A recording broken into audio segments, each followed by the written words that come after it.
Hello students, let's learn this chapter, flower. Now, for 8th standard I had already started with reproduction in plants. This flower chapter is actually a continuation of that chapter. We had learned in asexual reproduction. Now let's learn about sexual reproduction plants, that is the flower. For standard 9th also this chapter is there in their textbook. And this chapter for standard 8 which was there, the same chapter is there in standard 9th, but there are some continuations and there are some new things in standard 9th. So for standard 8, this is an extra information which is going to help you in your future. What is a flower? The flower is actually the reproductive part of the flowering plant. Let us define it. A flower is a specialized shoot in which the leaves are modified into floral structures. So, what is a flower? A flower is a specialized shoot. We all know shoot is the aerial part of the plant. And wherein what happens is the leaves which are there, they are modified into floral structures. Now there are some parts of flower. Pedicel, receptacle or the thalamus, calyx, corolla, androecium and gynoecium. Let's learn about each of them in detail now. Pedicel. This flower stalk is the pedicel which holds the flower. Now, when we just pluck a flower, there is some like what we say, stalk of wood or something like that is there na, small ऐसे रहता है. This like this structure I want to say about. So this is the pedicel like this, so that we can also hold the flower, and this pedicel which is there is holding the flower on it. Now, depending upon the pedicel, there are two types of the flowers. Pedicellate flower, which has a pedicel like this or like this, we can see they both have pedicels, or a sessile flower which doesn't have a pedicel. Sorry children, here directly without pedicel has come. That is a sessile flower which is without the pedicel. As we can see, a very good example of this is a tuber rose. We can see tuber rose over here. We can see there is no stalk, directly the flower is starting. Receptacle or the thalamus. It is the tip of the flower stalk which is expanded to form a cup-shaped part on which the flower holes arise. Now, thalamus, what happens is, it is a swollen like structure. When this is the pedicel, we all know this is a pedicel. So when this pedicel's tip is there now, this pedicel's tip, this is expanded. We can see this is enlarged. We can see this is very thin and suddenly this is swollen and enlarged. This is enlarged to form a cup shape. We can see this is like a cup. Yeah, we can see this is like a cup. It is formed as cup shape so that the whole flower arises on it, because directly on this thin stalk it is very difficult for the flower to arise.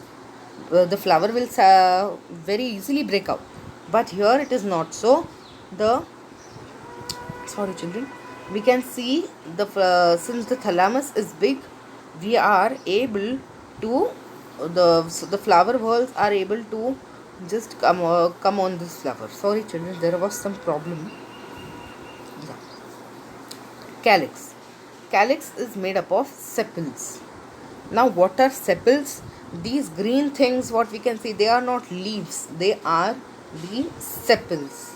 What they do is that the sepals are green in color, so they perform photosynthesis. And when when a flower is a bud, that time what happens is the sepal is surrounding the flower completely, so it is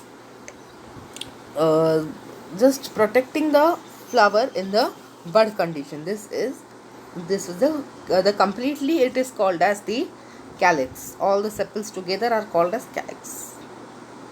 Now there are conditions or types in calyx depending upon their posture structure. The first is gamosepalous, where the sepals are fused, like this. We can see her. Yeah, we can see here. What happens is that the sepals here are fused. We can see this whole thing. Sepals are fused. They are not like open.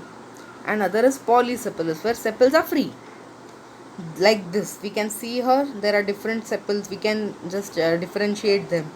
Now in addition to these sepals, certain flowers have a second series of sepals called as episepals, collectively called as epicalyx. Now what happens is sometimes there are small sepals coming up and with the sepals, so they are called as episepals, like we can see in the hibiscus. I'll show you the picture. Yeah, so this part we can see small leaves over here. Yeah, so this part we can, where we can see all these small leaves, these are the episepals, and whole it is called as the epicalyx. Okay, let's go on. Corolla. Corolla is made up of petals. Now function of petals is, since they are brightly colored, they attract the insects for pollination, and they also protect the inner whorls of the flowers. We can see this is corolla. Now again there are conditions or type in corolla. Gamopetalous, where the petals are fused or united. A very good example, tuberose, as we had seen before also. Here we have again another example of gamosepalous. See, the petals are fused to form a bell-shaped structure like this. So in this way the petals are fused, and henceforth they are called as the gamosepalous flowers. Polypetalous, where the petals are free. As we can see, these flowers are commonly found in our area, so we can very easily see these flowers. You must have seen these flowers, I think. So this is a polysepalous. We can see 1 2 3 4 5. The petals are different, we can differentiate them. This is a diagram of polysepalous and polypetalous and gamopetalous both together, so that we can understand the difference between them. Androecium. Now what is that androecium?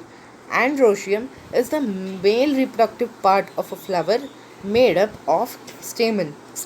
Each stamen is made up of anther, connective and filament. Now anther is the male reproductive part of the flower. It is made up of stamen. Now stamen consists of anther, filament and connective. Anther. Anther is bilobed with two pollen sacs which contain pollen grains, which are the male gametes. Pollen grains are, sorry children, pollen grains are powdery particles of different shape and size. So this is completely called as androecium. This, and I have just given you a diagram of this androecium. This is the what we can see, this tip is the androecium.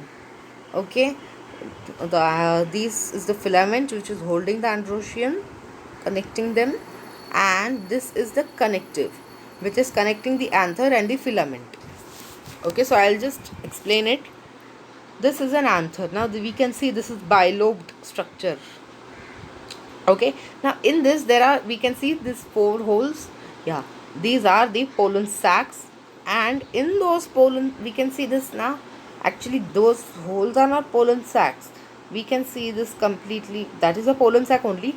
We can see this under, inside the pollen sacs there are pollen grains. I hope you are able to see that. Okay, so this is an anther. Now the connective is this part which is connecting the anther and the filament. And filament is a long, slender, thin structure which is holding the anther above it, okay, for the pollination process. Now there are conditions or types in stamens also. Now the first type is epipetalous, where the stamens are attached to the petals, okay. Now in this also there are some two types. First type is when stamens are free, so that condition is called as polyandrous. Petunia is a very good example for that. And sorry children, this PPT what I did was that I made it on computer and took it on mobile and recorded it on mobile, so there is some layout change over here. Throughout the PPT, whatever layout changes you are seeing due to that only. I am very sorry for that. So the second part is where the stamens are fused or united to form bundles. Now there are three types: monadelphous, diadelphous and polydelphous. Mona means one, di means two, poly means very much. So in monadelphous, what is there? The filaments are joined together to form a single one bundle. We can see the filaments of these anthers are joined together and we can see only one bundle. Diadelphous, where filaments are united to form two bundles. Now this is a diadelphous. A very good example is pea. In pea what happens is there are totally 10 stamens, and from those 10 stamens 9 form a group and 1 is single, so 2 groups. As we can see, this is one, this is other group, okay. Yeah. Polydelphous is when the filaments are united into several groups. Example is bombax. You can see this, many groups are there. So this is polydelphous. Let's go ahead now. Gynoecium. As we saw, androecium was the male part. Gynoecium is a female part made up of carpel and pistil. Each carpel is made up of stigma, style and ovary. Let us learn about stigma. So this is the gynoecium. You can see this is the gynoecium. This is the ovary, this is the style which is holding the stigma, and this is the stigma. Okay? Ovary, style, stigma. Ovary, style, stigma. Okay. Stigma. Stigma is a terminal knob made up of 2 or 5 lobes with feathery stigma covered hair or glandular papillae. The function is that it is a landing place for the pollen grains. Now when the pollen grains are coming, they land on this stigma, this part, okay. So let's see about the next thing. Style. Style is a tubular slender stalk. Now the style is a stalk which is holding the stigma. So the function of style is that it is connecting the ovary to the stigma and it is holding the stigma. So we can see this ovary and stigma are connected by this long slender style. Okay. So what happens is when pollen grains fall on stigma, the nucleus is got from the style, and the style is something that is putting it in the ovary, and when it goes in the ovary, it is fertilizes with the stigma. With the ovule. Function of the let us learn about the ovary first, then the function. Ovary is a swollen base with inner cavity which is made up of chambers which are locules. Each contains of ovules which form the future seeds. The function: the ovary becomes the fruit, ovule becomes the seed. Okay, so let's learn this ovary first, then let's go to placenta. Okay, so in the ovary there are the ovules, okay, but in the ovary itself there are chambers. We can see there are chambers. Yeah, these chambers are the locules, and in these chambers we have the ovules present. We can see the small dots there. These are the ovules. Now the cushion or the swollen region in the ovary on which the ovules are present is the placenta. We can see the small thin line in between, swollen part, yeah, and the ovules are stick to it, attached to it. So this part is called as the placenta. Now the arrangement of ovules inside the ovary of a flower is called as placentation. Now there is a give reason that calyx and corolla are the non-essential parts or whorls of a flower, as they don't directly participate in reproduction, but they just attract insects for pollination and protect the inner whorls of the flower. But androecium, gynoecium are the essential whorls of the flower, because they are directly taking part in reproduction by producing the male and the female gametes. Now, based on sexuality, there are two types of flowers: unisexual flower and bisexual flower. Bisexual flower. Now, let's learn the structure of a bisexual flower. A bisexual flower is also called as the hermaphrodite flower, as it has both male and female reproductive organs in them. A bisexual flower is called a complete flower, as it has all the four whorls: calyx, corolla, androecium and gynoecium. We can see this is a bisexual flower. It has all the whorls: the calyx, the corolla, the androecium and the gynoecium. So it has all the four whorls of the flower. So it is a complete flower.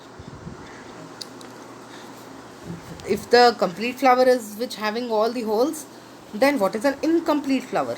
It is the flower in which at least one whorl of the flower is missing. A very good example is a unisexual flower, which we are going to learn.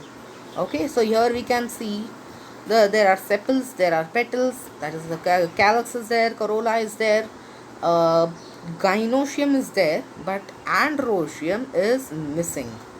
Okay, sometimes calyx is not there, sometimes corolla is not there, and sometimes gynoecium is not there, or sometimes androecium is not there. Perianth.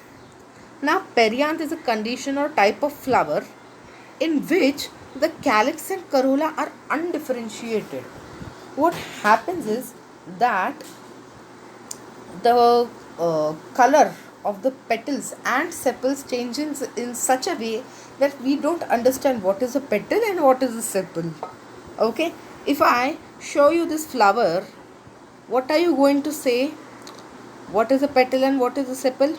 Of course, you will easily tell me, see teacher, this is the petal, this is the sepals, because it's given on the picture. But if I would have shown you this flower really, if there was no lockdown and I would have showed you this flower really, then you would definitely say, "Are sepals kahan pe? These all are just flower petals."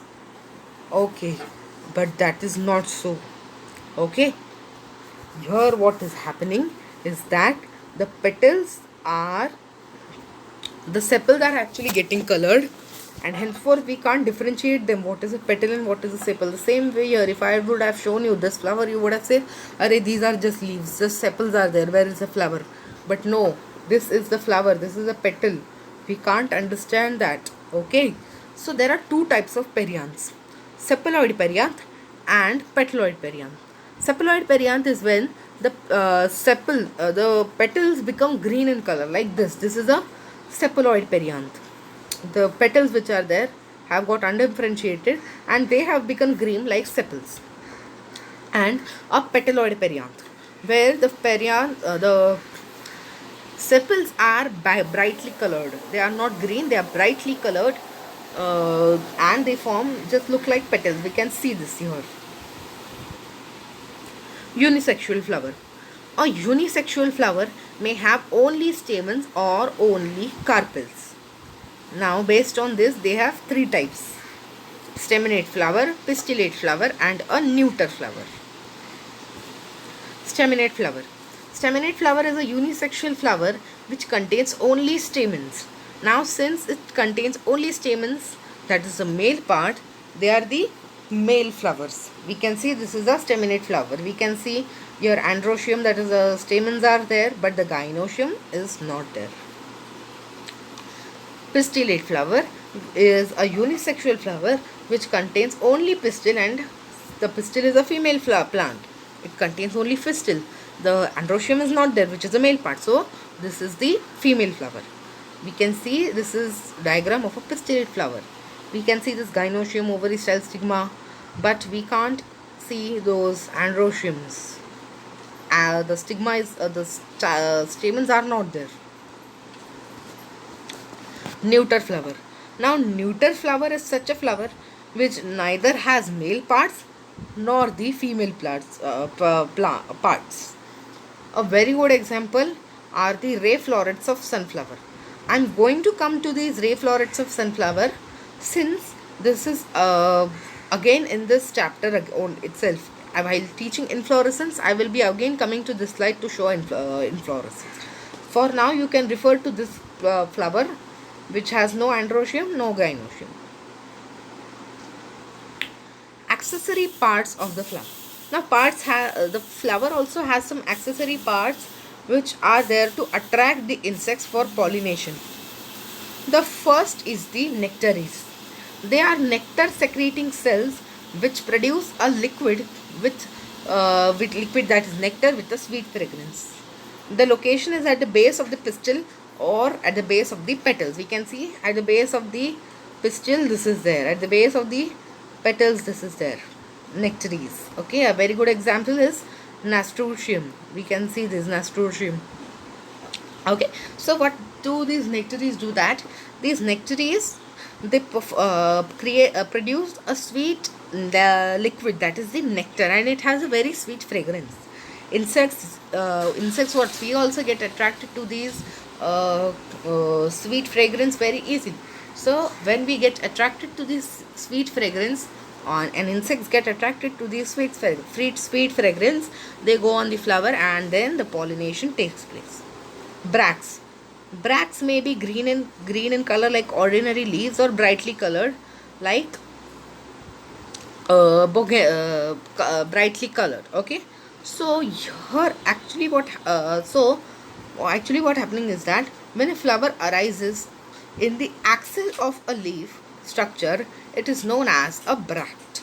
What happens is that in some cases the flower are very, very tiny. Okay, in bougainvillea, if we see this flower, 3 flowers are together, very, very tiny flowers. In this also we can see very tiny flowers. But who is going to see those tiny flowers? That cannot be attracted. The flowers cannot attract anyone for pollination. Okay, so that in that case it would be very difficult for pollination. But nature always has some things which give these flowers or animals some speciality which help them growing. So here also there is some speciality. What happens is the leaves of the flowers become the flowers because they become brightly colored. Okay, or sometimes the petals become leaves. Okay, we can see here the leaves are becoming petals. These are the small flowers. Small flowers are there, white, and these are the petals. So that they can attract insects, the bracts are produced. Now there is a huge difference between bract and a perianth. Many people say bract is like a perianth only. No, there are very different things. Perianth is when the sepals, the calyx is changing into petals. But in bracts, the leaves change into petals. Sexuality of a plant. Array, we have done this, you will say. No, that was sexuality of a flower. That was a unisexual flower and a bisexual flower. But in sexuality of a plant, there are 2 types. Monoecious and a dioecious. Monoecious is when the plant has both male and female flowers growing on the same plant but in the different positions. We can see this is a male flower, this is a female flower. Both are on the same plant but the position is different. Dioecious. Dioecious is when the female and male flower grow on to different plants. So this is a male plant, this is a female plant. Here grows a male flower, here goes the female flower. They are not on the same plant. Inflorescence. Inflorescence is the arrangement of flower on the axis of the stem. Okay, so here again there are some information given. Single flower at apex of main stem, at the terminal apex of lateral branches, in axils of leaves. The flowers growing from axils of different leaves reaching the same level make cluster of flowers. And the fourth type is younger flowers in center of a disc and older towards periphery. So here there are, first type is single flower. At the apex is there are one flower is at the apex on the main stem, and at the terminal apex there are lateral branches. So this is one flower at the single flower is there at the main stem, and there are terminal apex on bench, there are lateral branches. Okay, now second is the axil of the flower. We can see, okay, it is an axil of the flower of the leaves, sorry. The third is when flowers growing on axils of different leaves. So on the there are different leaves and they are on the axils of different leaves. Okay, they are on the axils of different leaves, but they reach the same height. We can see they are reaching the same height. Fourth is when younger flowers in the center of a disc and older towards periphery. So younger flowers come in the center, and when new flower comes they are pushed to the periphery. So structure formed is like this. So I was going to tell you about inflorescence. So I'll just go to the sunflower and you will understand this inflorescence better. Yeah. So sunflower, when we see a hole, we say, "Arey, this whole thing is the sunflower. Arey, this is the petal of the sunflower." No, this is not so. This is the flower. Okay, and this whole thing is formed due to inflorescence.